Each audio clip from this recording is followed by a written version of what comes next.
That's a good way to start. I'm so happy to be here. Thank you so much for the introduction. And yeah, I'm excited to be here. I'm honored to be part of DevOps Greece. It's not my first time at a DevOps conference. They're always good conferences, and I'm sure you all enjoy this wonderful conference. So, welcome to Back to the Future, How 80s Arcade Games Taught Me Clojure.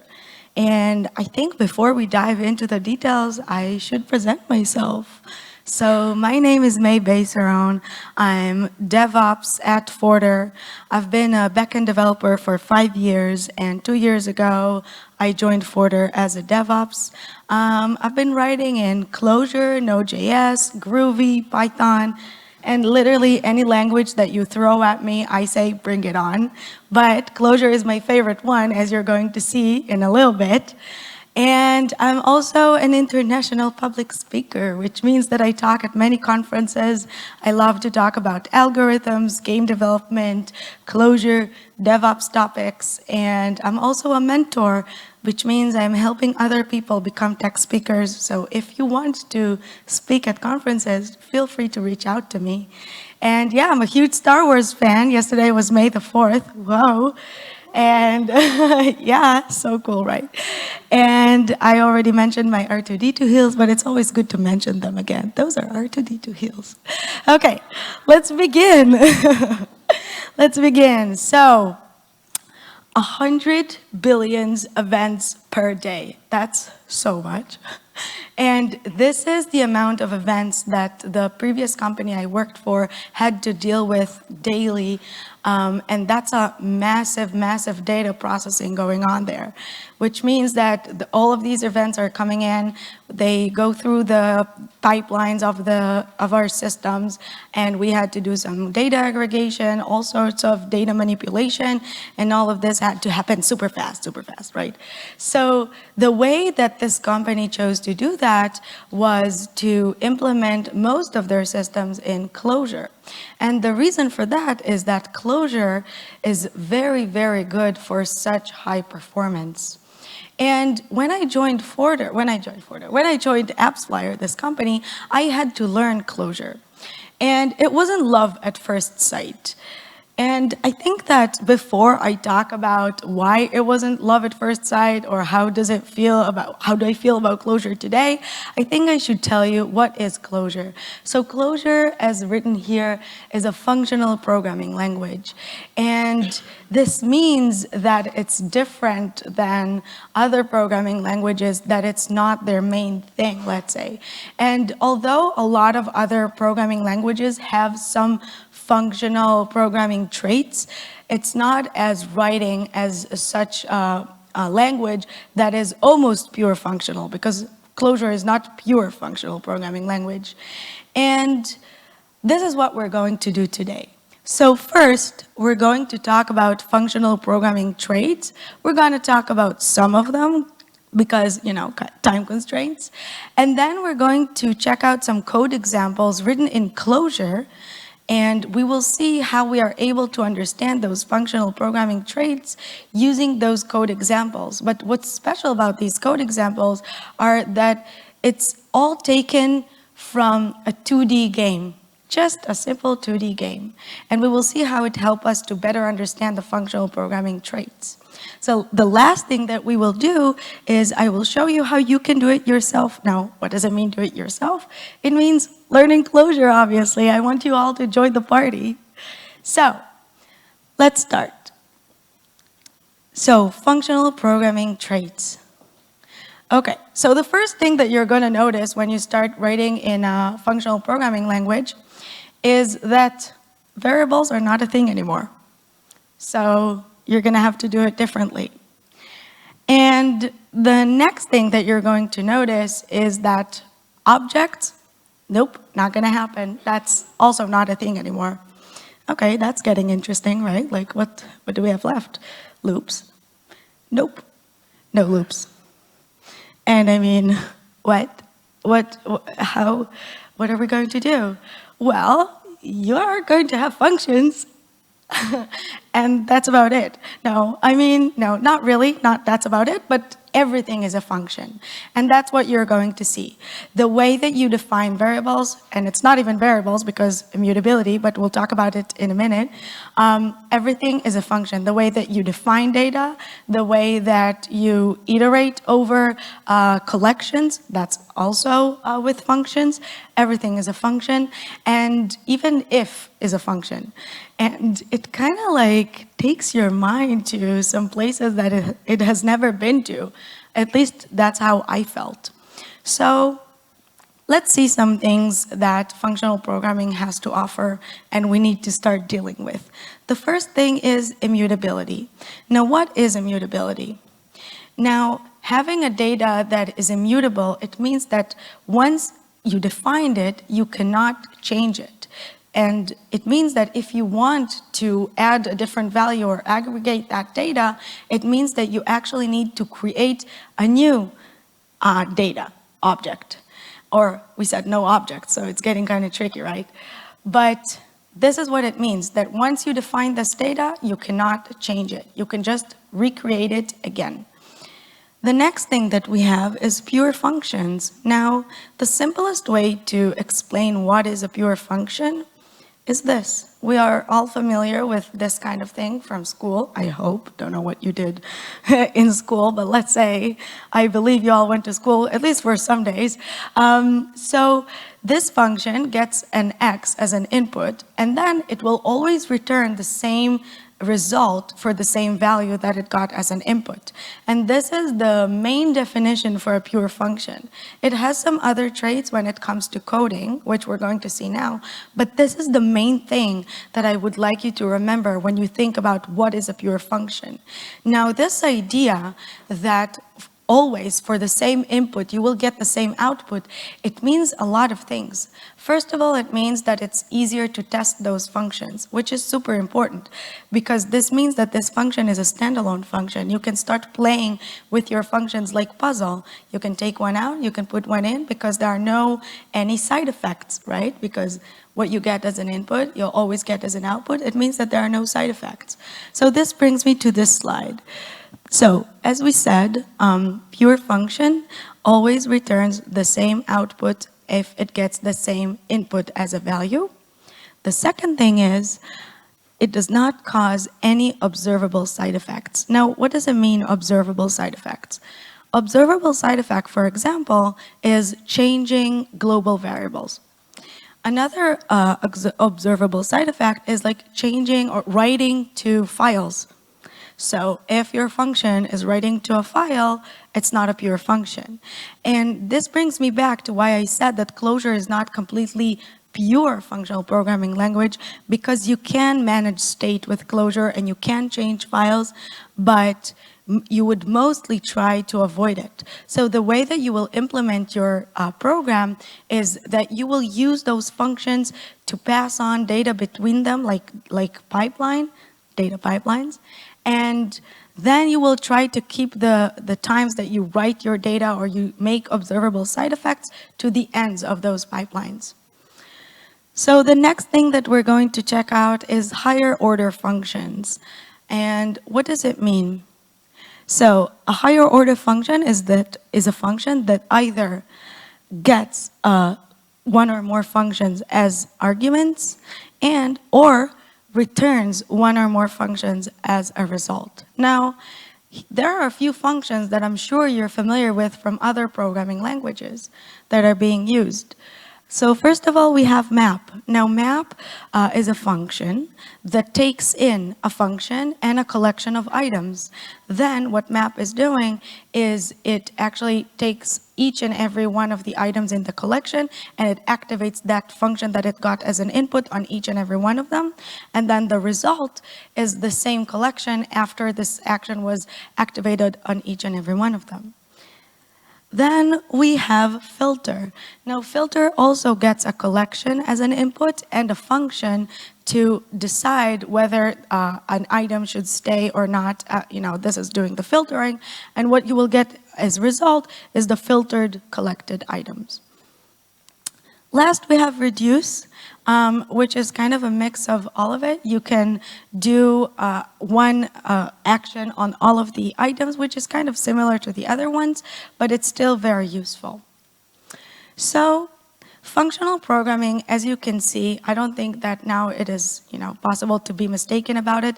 It should change the way that you think about your program. It should change the way that you think about the implementation and the design that you plan for your systems. So how are we going to do that? Like, how are we going to be able to change our minds? That's kind of tricky, because not using objects, I mean, I am used to having an object that is activating a function on itself. What am I going to do now? So the first thing that I did in order to try and learn Clojure was to go to this website. It's called For Clojure, and it has a lot of questions that allow you to practice Clojure. Now, what you can do in this website is actually practice the syntax. It kind of reminds of LeetCode, if any of you are familiar with, where you have questions and you need to answer. And it's just very short questions, and the answers are also very, very short. And the problem with learning just with this website is that you're not learning about the functional programming traits. You will learn about the syntax, you will learn about the main functions that are being used in Clojure, but you will not learn about the things that will help you build good systems in Clojure. So it brings me to the next point. What did I do after I went to this website? I just decided to write a 2D game. Now, here's the thing. I didn't know Clojure, so I wasn't actually able to write a 2D game in Clojure. So what did I do? We'll talk about it later. But what we are going to do now is we're going to take some code examples, and we're going to see how we can truly understand those functional programming traits with those code examples. So let's see that happening. Okay, remember how we said variables, it's not a thing anymore? But I said, okay, we have functions. So over here, what you can see is that we have let, which is a function, and this function helps you define data, named data. So my named data over here is called player, because I remember how I said that these code examples are taken from a 2D game. It doesn't even matter which game, because it's supposed to be a single player game with collectible items. It doesn't even matter what it is. It could be Snake, it could be Pac-Man, whatever you want. So this is the idea over here. So in this let function, we have player that we define, and player gets the result of the function named assoc.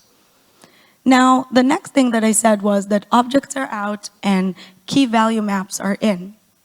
So over here, you can see that I have the keys and the values to define the map of the player.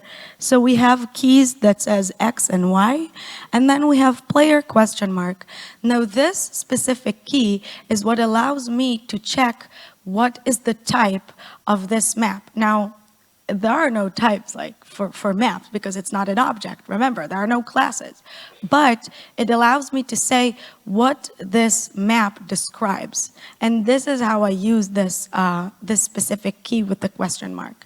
Now, you can say, hey, May, there is also the texture function over here, but you said key values. Well, texture function returns a key value result, and it's just going to enter into the assoc function, and assoc function gets keys and values, and it puts them all together into one map.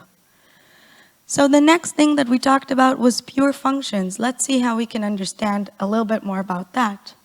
So over here, we have the update player position. And now I know what you're all thinking. Whoa, whoa, whoa. Update?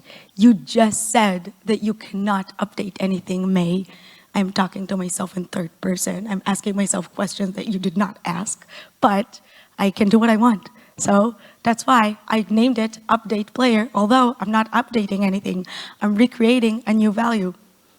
Is it a good name? I don't know. What can you do about it? Nothing. So let's dive into this function and see how it's a pure function. So the first part is I'm checking that key that I talked about, which is player question mark. I am checking whether this map describes a player. Why do I have to do that? Because the functions that I'm going to use later are going to iterate all of the items that I have in this game. And some of them might not be players, some of them might be like dots or apples or whatever it is that the one player is eating. So I have to check whether this map describes a player. So in case that this map describes a player, we have again the let function, and you're already familiar with it. We have the let function, it defines a bunch of data, and then we have the assoc at the end of it, which brings us back the result of the let function. And this is how I define a whole new player map. And again, I'm asking a question in your name that you did not ask, but I imagine you might have. And you say, wait a minute, May, so every change in the game, like every time the player makes a move, you're going to define a new map? That's not very performant. And I will say, okay, I did not promise that writing games in Clojure is going to be good. I just said it's helpful for learning Clojure. So, like, I'm still good, right? So let's say this is what happens if this map actually describes a player, and what happens if it is not a player. It just returns the entity the way that we got it. So now that we're done with the code examples, I am going to show you how you can do it yourself. And now here's the thing. I know that I talk about Clojure with so much passion, and I don't know what you think about Clojure, if you like it, if you don't like it.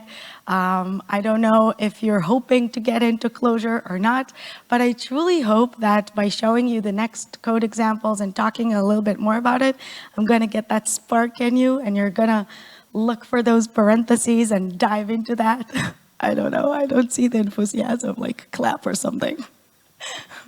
Okay, don't clap. You don't have to. Yay! Yay, Clojure! Okay, there it is, there it is. Cool. I'm not alone in this. Clojure is awesome. It's not awesome, it's horrible. But, okay, is it recorded? Yes, it's recorded. Yep. But you can still like horrible things, right? Like, I don't know, I don't have any other example, but this is one of those. So, yeah, how can you do this yourself? So remember how I said that when I wanted to learn Clojure, I just decided, okay, I'm going to write a 2D game. But then I was like, but I don't actually know Clojure, so how am I going to write a 2D game from scratch? So next best thing is to go find a game already written in Clojure. And that's exactly what I did. So I went and I looked for a 2D game written in Clojure.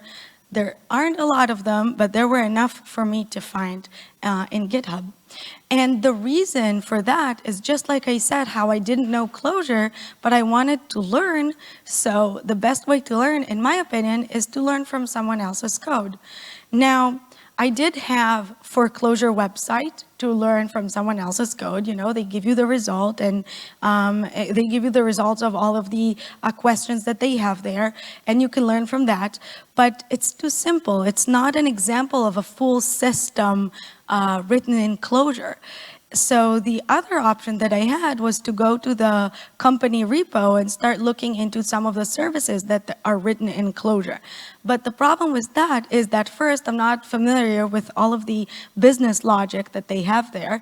And second, this is too much code going on in a language that I'm not familiar with. And I think that you've seen that the syntax is not so simple to read. You got to get used to it, like the way that the that the braces are on the sides, and it's kind of weird, so you need to get into that.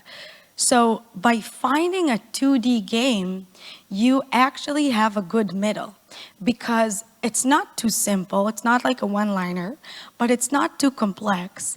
And we have a third thing. You are also able to quickly understand the business logic, or let's say the flow of that system, the game. Because a 2D game, it's almost always the same thing.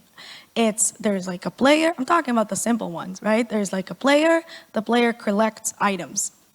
And then it could be cow eating apples, it can be snake, it can be Pac-Man, but it's always the same idea. So even if I give you code written in Clojure, you can almost immediately start to figure out what's going on in there. So that's what I did. I went and I wrote Pac-Man, and okay, again, no, I did not write Pac-Man. I found a game that was not Pac-Man. It was literally a cow eating apples. So I just changed the images, and there you have it. I have Pac-Man written in Clojure, just because the images are different now. So now that I have that code with those different images, and I feel so happy that it's Pac-Man, makes me feel good. The next thing to do is to start mapping the game. So what does it mean, map the game? It means that you're starting to find familiar things in an unfamiliar place, which is this code. So the first thing that we're going to look for is the game objects. So if you take a look at the screen again, you will see that we have two types of objects. We have the player, and then we have the dots, which is the collectible items. So over here in the game, what we will need to remember is that the player, he can go in like only 2 or let's say 4 directions, right? Right, left, up, down. And then also when the player collects a dot, the dot is supposed to vanish from the screen. So that's also a thing. We need to see if there was a collision between the player and the dot. And if there was a collision, the dot has to disappear from the screen. So let's take a look at a function named init. Now, that kind of explain what it does, right? So first of all, you can see that this function returns the background, the player, and the dots. And you remember how I said that game objects in Clojure are defined using key value maps. So over here, you can see that the background is also defined by texture, which we saw that function, and we remember the texture returns a key value map. And then we have this player with the assoc function. You're already familiar with it. You know what's happening here. There are key values defining a player. You see that player question mark true at the end? We know it already, May. Why are you keep showing this to us? So the last thing that we have is the dots. And the function is called genDots, which I wrote it because I want it to be short enough for to fit the screen, but it's actually generate dots. And it does what it says. It generates the dots. And those dots are just like the player. It's just key value maps with dot question mark key. So this is how I know that this is a dot and not a player. Next thing that we're going to do after we started to look for the game objects and their definition, we're going to look at the game logic. Now, as you can see over here, I don't know if is it going to play it or, okay. Now you're going to see the crazy game logic happening in front of your eyes. I know, unbelievable. The Pac-Man is going from side to side, fearlessly collecting those dots, eating them alive. They're not alive, but it's a great game. Very addictive. So this is what we're going to look like. This is what we're going to look at now. The function that is responsible for the move and collect, which is the game logic. So this function gets as an input a collection of entities. And remember that I told you that when we write a game in Clojure, we have all of the game entities together in one collection. So the first thing that you're going to see over here, don't panic, it's just arrows. It's called thread first macro in Clojure. It means that this thread first macro, it gets an input, and then the result of each step will go into the next function. So you can see that the first step is a map function, which is doing a bunch of things, which I will talk about in a second. And the last step over here is the remove collected object. So the result of map will be inserted into the remove collected objects, and then the result of that will be returned from this whole function. So this is the thread first macro. And okay, now let's talk about the map function. So remember how I talked about higher order functions? This is one of them. And if you're familiar with map from other programming languages, it does just the same. It gets a function and a collection of items, and it activates this function on each one of the items that is in this collection. So as you can see, we have fn and then entity. So fn is a way to define, let's see, yeah. fn is a way to define in Clojure an unnamed function. And the reason that I did that was because I don't plan to use this function in any other place. But if I did want to have a named function, which means to define a function somewhere else in the code and then put that function over here into map, I can also do that. So I can choose. I can have a named function or I can have an unnamed function using fn. So fn is getting an entity, and you can see again the thread macro over here with the arrow. And we have the entity coming in because, as you remember, the map activates this function on each and every one of the items in the collection that we get. So we have one entity, and then this entity goes into the update player position. Now it makes sense when I said that in the beginning of the update player position, I have the if that asks if this map describes a player. Because you can see that all of the entities over here are both the dots and the player. So we send the entity into update player position. We get a new player map if it was a player map that was changed, if the player moved. And if it wasn't, if it was just a dot, it's just going to come back the way it was sent into this function. And then if the player moved, it means that we need to check if there was a collision with one of the dots. Remember, this is the only thing that is happening in this game. There's a player which is having collisions with dots. So the way that we check these collisions is we check the X and the Y of the player with the X and the Y of the dot, and that's being done in the update collected. Now, what I did specifically in update collected was I updated the list of the dots, and I just replaced the key of, like it said, I said collision question mark, and then it was all set to false at the beginning. And then if there was a collision with one of the dots with the player, I just set it to true, because later when the map function was done, remember how I said we are moving with the results of the previous step into remove collected objects. I was able to go through all of the dots and check their key that says collision question mark, and for the ones that were set to true, I just removed them from the screen, which means I just deleted them from the list, and this is how they were removed from the screen. And we went through a bunch of code written in Clojure over here. We talked about the functional programming traits, and that's, I think, a lot to take in, I don't know, almost like 10:30 in the morning, and you made it like bravely, you pulled through. And that's because this code was simple enough for you to like just dive in, but on the other hand, it wasn't too simple. I believe there was still a little bit of challenge to take a look at this code. Like I said, it's the hour, it's the Clojure, it's kind of challenging. So that's why I believe it's a good middle. So if you do want to go and learn Clojure, I highly recommend to find a 2D game. But it's not enough to just find a game and map it. The next thing that you want to do is to add a feature. And I say add a feature, not a bug, haha. And here's the thing. When I say add a feature, I mean things like this. So I don't know if you can see that there are like tiny cherries. What is, I don't even see it, I'm so blind. So there are tiny cherries that I added to the dots. So now I have two types of collectible items. And the other thing that I added was this maze. And it means that it added complexity to the game, but it's not too complex because, I mean, it's still just Pac-Man. There are no monsters yet. Maybe I'll do that one day. But over here, I'm also showing you, oh yeah, it's moonwalking. It's like, This Pac-Man, okay, that's okay. I'm also showing you that I can't get out of the screen, which is also something that I had to add.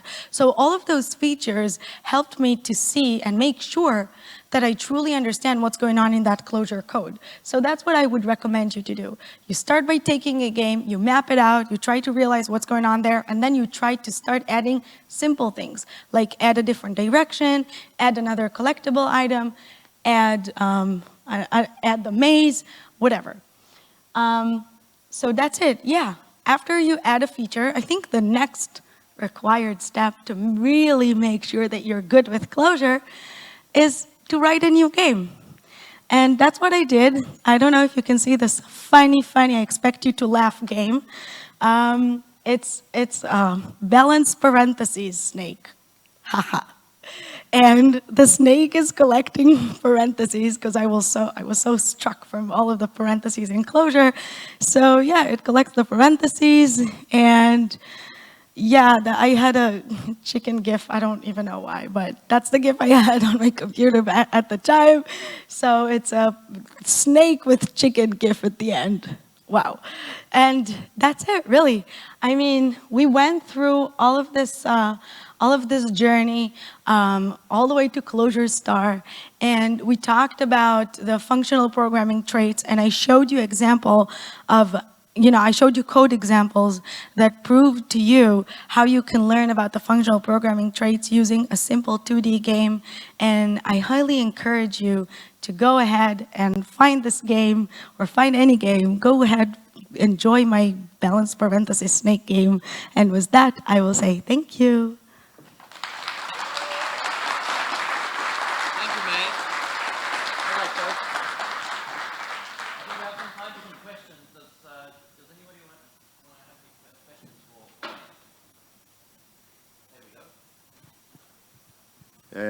Can you hear me? Yeah. Hey, thanks for the presentation. Actually, since I'm a front-end developer, I would like actually to move on to Clojure.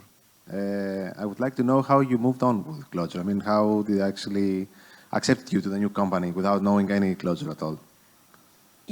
Yeah, so actually AppsFlyer was the place that I had to learn Clojure for. Almost every developer, and okay, when I say almost, there were 400 developers. There was one person who knew Clojure before. So that it was a thing. Like, they knew that they're going to have to deal with teaching people Clojure. And let me tell you this, there was 3 months of training before you could write your first commit to the company repo.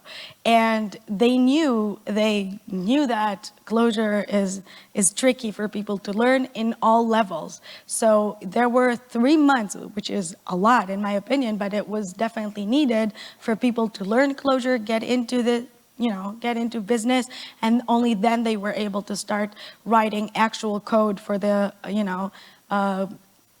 engineering problems that they actually had to solve. But on the other hand, for you, if I might say, if you're looking for a new job and they write, and I think it's true for any language, they write in a language that you're not familiar with, what's important to say, at least in my opinion, to say is that languages are a tool. If you know how to use tools good, then it doesn't matter which language it is. Because, okay, each language has a bit of a different syntax, not including Clojure, but the syntax is not that different. What you need to know about a different language is like the main libraries that you should use, which is common knowledge. You can find it anywhere. So a company that would not hire you because you don't know a language, I don't know. It's their, it's their choice, but I don't really think it's a thing, at least not something that I encountered. Thanks.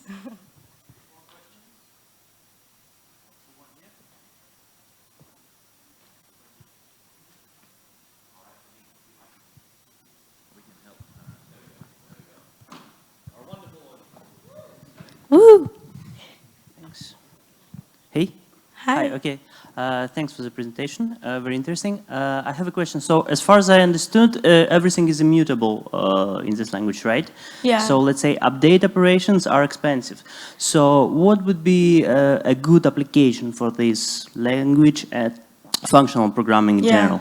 So functional programming in general, it depends on the language, because as I said, like Node.js has functional programming traits in it, and even Python. So that's, I think, it's every general purpose language can have functional programming traits if they want to add it to it.